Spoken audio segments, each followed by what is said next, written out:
안녕하세요. 엘리사벳의 서재입니다. 오늘은 출판 전문 녹음실에 가서 낭독한 오디오북 영상을 공유해 보려고 합니다.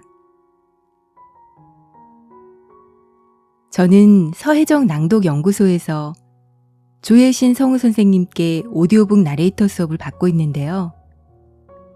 기초 과정과 심화 과정 6개월을 거쳐 현재 전문가 과정을 배우고 있습니다. 그런데 이번에 너무 감사하게도 조혜신 선생님 심화 과정에서 준비했던 글라이더 출판사의 오디오북 1차 오디션에 캐스팅이 되었어요. 그래서 오디오북 내레이터로 첫 발을 내딛게 되었습니다.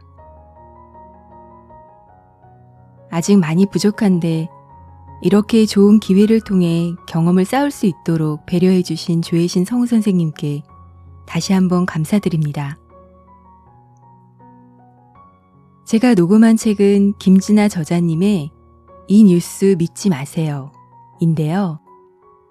총 6장으로 구성된 이 책 중에 5장을 낭독했습니다. 간단하게 녹음실을 잠깐 보여드릴게요. 이곳이 녹음실인데요. 갈 때는 긴장을 많이 했는데 생각보다 편안한 분위기 때문에 긴장이 많이 풀렸던 것 같아요. 녹음실에 계신 분들도 다들 너무 친절하셔서 덕분에 큰 실수 없이 차분하게 녹음할 수 있었습니다. 그리고 원고는 PDF 파일로 받게 되는데요. 개인적으로 노트패드를 준비하시면 편안하게 녹음하실 수 있습니다. 또 혹시 개인 영상을 찍으실 거면 삼각대를 준비하셔서 PD님께 양해를 구하고 촬영하시는 것도 가능합니다. 녹음 중간중간 생수나 차로 입안을 촉촉하게 하면서 잠깐씩 쉬셔도 되니까 여유를 가지고 하시면 좋을 것 같아요.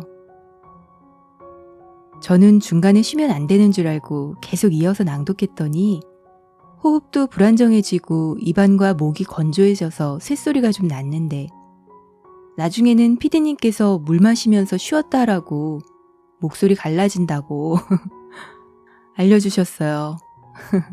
너무 감사했습니다. 그리고 조혜신 성우 선생님 가을학기 전문가 과정에서도 글라이더 출판사의 오디오북 2차와 3차 오디션을 준비하게 됩니다. 여러분들 모두 캐스팅의 주인공이 되실 수 있도록 응원하겠습니다. 오늘 이 낭독 영상이 많이 부족하지만 오디오북 나레이터를 준비하시는 분들께 아주 조금이라도 도움이 되신다면 더없이 감사하겠습니다. 그럼 짧게 낭독 영상 공유해 보겠습니다. 네.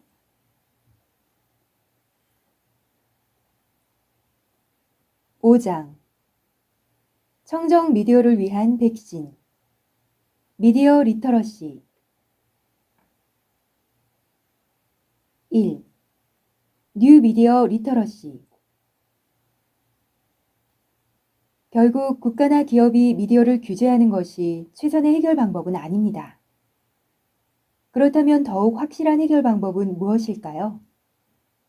그것은 바로 우리에게 있습니다.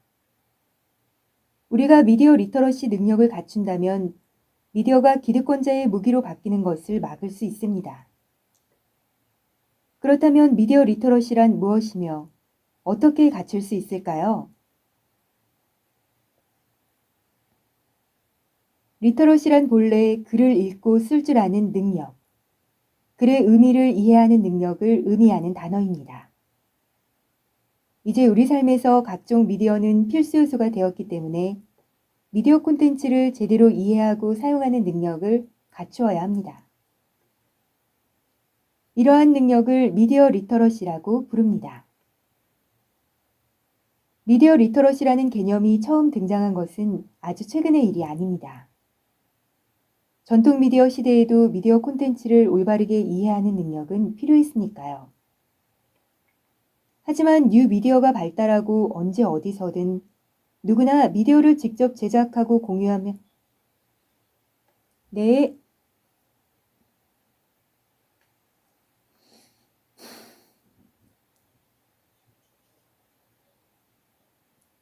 네.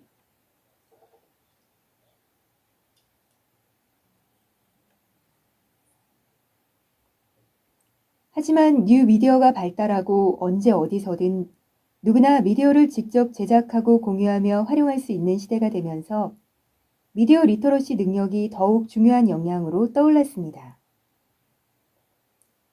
심지어 뉴미디어는 전통 미디어와 달리 미디어 이용자가 직접 미디어를 제작할 수 있다라는 특성이 있어 우리에게 요구되는 역량은 더욱 고차원으로 발전했습니다. 뉴미디어 시대에 우리가 갖춰야 할 능력을 뉴미디어 리터러시라고 칭하기도 합니다. 고려대학교 미디어학부의 염정윤 정세훈 교수는 논문을 통해 뉴미디어 리터러시가 포함하고 있는 4가지 능력을 자세히 분류하여 설명했습니다. 염정윤 정세훈 가짜뉴스 노출과 전파에 영향을 미치는 요인 2019 지금부터 뉴미디어 리터러시의 4가지 능력을 짚어보면서 여러분은 현재 어떤 능력을 갖추고 있는지 확인해 보시기 바랍니다.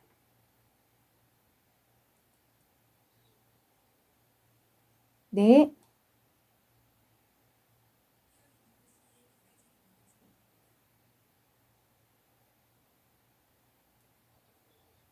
네. 여러분은 현재 어떤 능력을 갖추고 있는지 확인해 보기 바랍니다. 기능적 소비 리터러시. 이것은 과거 전통 미디어 시대에 강조되었던 가장 기본 개념이라 볼 수 있습니다.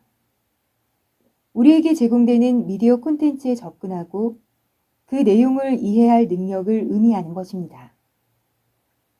대부분이 미디어 소비자이던 과거에 가장 강조된 영역이지요. 아주 간단한 예를 들자면 텔레비전이나 라디오를 켜서 뉴스 듣는 방법을 아는 것, 컴퓨터를 켜고 인터넷에 접속해서 원하는 정보를 검색하는 방법을 아는 것이 기능적 소비 리터러시입니다. 오늘날에는 기능적 소비 리터러시를 갖춘 현대인이 대부분일 것입니다. 특히나 디지털 네이티브라 불리는 오늘날의 청소년들은 아주 어릴 때부터 기능적 소비 리터러시를 쉽고 자연스럽게 터득해 왔습니다. 하지만 정보통신 기술이 발달하면서 단순히 미디어에 접근하고 이용하는 능력만으로는 부족해졌지요. 이제는 더 고차원적인 능력이 필요합니다. 비판적 소비 리터러시.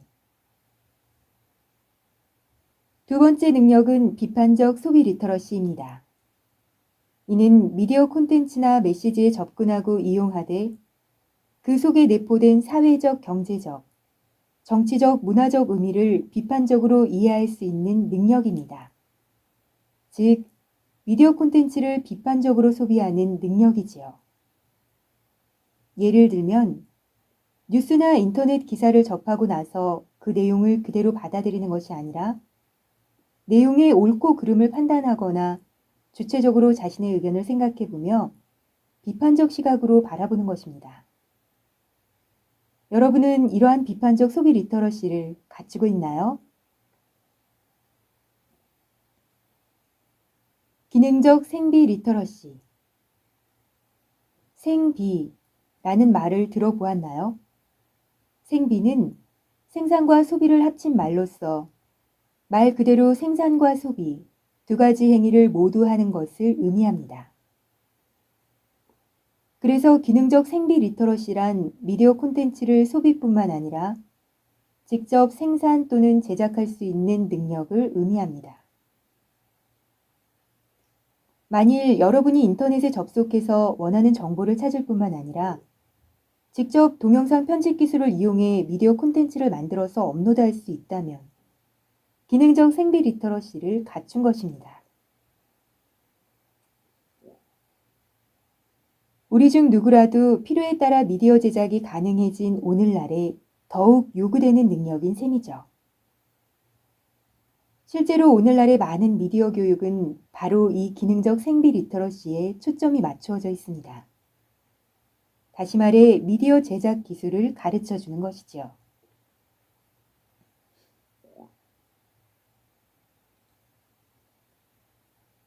비판적 생비 리터러시. 비판적 생비 리터러시는 생비 능력, 즉 미디어를 생산할 능력을 갖추고 있으면서 동시에 미디어 콘텐츠를 비판적이고 능동적으로 판단하는 능력입니다. 위에서 언급했던 비판적 소비 리터러시는 타인이 만든 미디어 콘텐츠를 비판적 시각으로 이해하는 것이라면, 비판적 생비 리터러시는 주로 자신만의 판단 기준을 가지고 미디어 콘텐츠와 사회 현상을 바라보고 분석하며 나아가 적극적으로 미디어를 생산 및 전파하는 능력을 갖추는 것을 의미합니다. 물론 자신만의 판단 기준이라는 것이 항상 올바른 가치와 관념을 바탕으로 한 것인지는 별개의 문제일 것입니다. 토론거리 18. 나의 미디어 리터러시는 어느 단계에 있나요? 그렇게 생각하는 이유는 무엇인가요?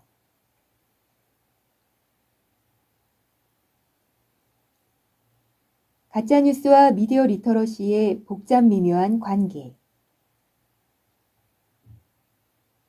앞에 네 가지 미디어 리터러시를 모두 갖춘다면 가짜뉴스 같은 유해 미디어 콘텐츠가 사라질 수 있을까요? 직관적으로는 그렇게 생각할 수도 있습니다만 꼭 그렇지만은 않습니다. 사실 가짜뉴스가 급속도로 확산하는 원인은 생각보다 복잡하기 때문이지요. 다시 말하면 네 가지 능력 모두 가짜뉴스 문제의 해결과 직결되지 않는다는 것입니다. 오히려 네 가지 능력 중에는 가짜뉴스의 전파를 증가시킬 수 있는 능력이 있습니다. 바로 비판적 생비 리터러시입니다. 만일 미디어 생비 능력을 갖추고 있는데 그릇된 사고를 한다거나 비뚤어진 시각과 관념을 가지고 있다면 오히려 가짜뉴스를 직접 생산해내거나 퍼뜨리는데 자신의 생비 능력을 악용할 수 있지요. 결국 미디어 이용자에게 가장 중요한 기본은 올바른 비판적 시각을 갖추는 것이라 할 수 있습니다. 우리는 이제 인터넷이나 SNS에 퍼진 가짜뉴스에 노출되는 것을 피하기 어려운 상황까지 도달했습니다. 이미 너무나 많이 퍼져 있기 때문이지요. 심지어 가짜뉴스를 만드는 기술도 더욱 정교해져서 가짜뉴스인지 아닌지 의심하기조차 힘듭니다. 이렇게 가짜뉴스가 만연한 우리 사회를 구원할 수 있는 것은 바로 비판적 소비 리터러시를 갖추는 것입니다. 가짜뉴스 같은 미디어 콘텐츠를 접할 때 비판적 시각을 바탕으로 올바른 판단력을 갖춘다면 우리는 가짜뉴스를 식별해낼 수 있습니다. 우리가 모두 그러한 능력을 갖춘다면 의도적으로 가짜뉴스를 퍼뜨리려는 행위도 점차 사그라들 것입니다. 그래서 비판적 소비 리터러시는 오늘날 미디어 리터러시 교육의 궁극적 목표라 할 수 있습니다.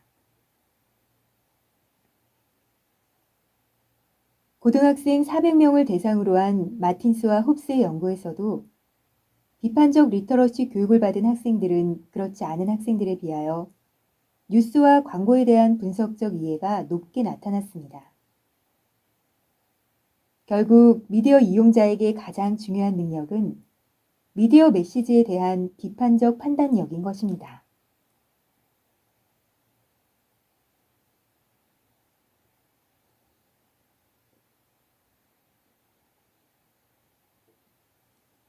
(2) 외국의 미디어 리터러시 교육. 전 세계적으로 미디어 리터러시 교육에 관한 관심이 뜨거워지고 있습니다. 올바른 미디어 리터러시 역량을 갖추는 것만이 청정 미디어 환경을 지키는 방법이기 때문이지요. 그렇다면 외국의 미디어 리터러시 교육은 어떻게 이루어지고 있을까요? 여러 사례를 살펴보면서 미디어 리터러시 교육에 한 발짝 더 다가가 봅시다. 미디어 리터러시를 위한 일주일. 미국은 매년 11월 첫째 주에 미디어 리터러시 주간을 운영합니다. 일명 네임리라 불리는 미국 미디어 리터러시 교육 협회에서 미디어 리터러시 교육의 중요성을 널리 알리기 위해 한 주 동안 주최하는 행사입니다. 각종 학교, 시민단체, 방송사, 소셜미디어 등 수많은 단체가 이 행사에 적극적으로 참여합니다. 4,000명 이상의 회원을 보유한 비영리 단체인 네임리는 미디어 리터러시 교육을 위해 두 가지의 목표를 강조합니다. 곧 끊임없이 질문하는 비판적 사고와 의견을 적절히 표현하는 의사소통입니다.